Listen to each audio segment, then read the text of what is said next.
আসসালামু আলাইকুম, সবাইকে স্বাগতম টিচিং বিডি চ্যানেল পক্ষ থেকে। প্রিয় শিক্ষার্থীরা, তোমরা কেমন আছো? আশা করি সবাই ভালো আছে। প্রথম প্রান্তিক মূল্যায়ন 2026 খ্রিস্টাব্দ, সবারই প্রথম প্রান্তিক মূল্যায়ন চলছে, হয়তো অনেক জেলায় উপজেলায়। তো পঞ্চম শ্রেণীর প্রাথমিক গণিত প্রশ্ন নিয়ে হাজির হয়েছি।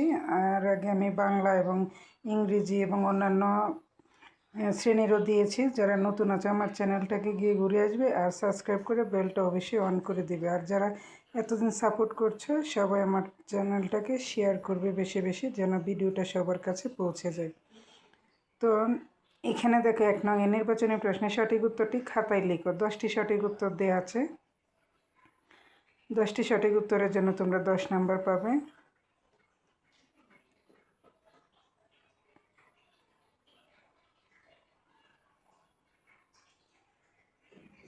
সঠিক উত্তরের প্রতিটাই কিন্তু অপশান দেওয়া আছে, যেটা সঠিক মনে হবে সেটাই খাতায় লিখবে। 2 নংয়ে দেখো শূন্যস্থান পূরণ, 5টি শূন্যস্থান পূরণ, 10 নাম্বার। 3 নংয়ে সংক্ষিপ্ত প্রশ্নের উত্তর লেখো, 10টা, 10 নাম্বার। সংক্ষিপ্ত প্রশ্নের উত্তর কিন্তু অঙ্ক করেই দিতে হয়, হ্যাঁ, ডাইরেক্ট উত্তরটা বসালে তোমরা ভুল করতে পারো, তাই অঙ্কটা করে পরে দিয়ে দিবা, এতে ভুল হওয়ার সম্ভাবনা থাকবে না।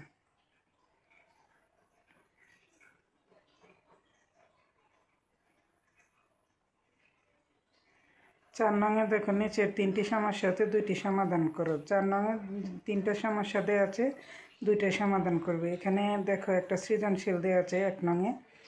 তো সৃজনশীল, একটি বিস্কিট কারখানায় 150 জন কর্মচারী কাজ করে 1 বছরে ব্যবসায় তাদের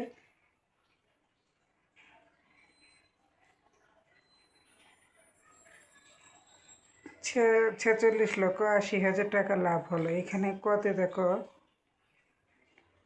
কারখানাটি প্রতি মাসে কত টাকা লাভ হলো। খতে দেখো 1 বছরের লাভের টাকাকে কর্মচারীদের মধ্যে সমানভাগে ভাগ করে দিলে প্রত্যেকে কত টাকা করে পাবেন।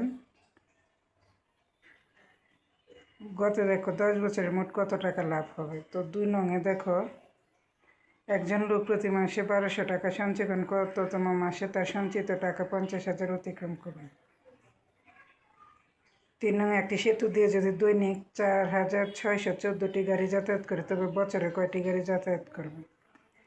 5 নংয়ে দেখো নিচে যে কোনো 2টি সমস্যাতে একটি সমাধান করো। 1, 2, 2টা দেওয়া আছে, 2টা থেকে একটা দিবে, 6 নম্বর পাবে।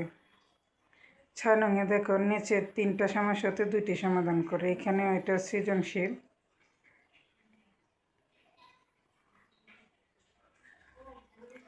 2টাতে তোমরা 6 করে 12 নম্বর পাবে।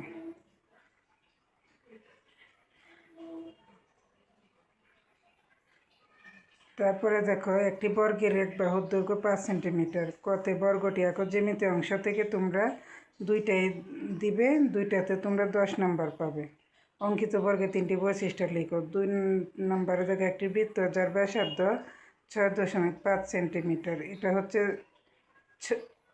আগেরটা 6 নং গেছিল, এটা 7 নং হবে। ক বৃত্তটি আঁকো, অঙ্কিত বৃত্তের 3টি বৈশিষ্ট্য লিখো। তো এই ছিল আজকে আমার 5ম শ্রেণীর গণিতের নমুনা প্রশ্ন। আশা করি তোমাদের উপকারে আসবে। আর অবশ্যই কে কোন ক্লাসে পড়ো, কার কোনটা প্রয়োজন সেটা কমেন্টে জানাবে। আর বেলটা অন করে দিয়ে সবাই আমার চ্যানেলটাকে বেশি বেশি শেয়ার করবে। ভালো থাকবে সবাই, আল্লাহ হাফেজ।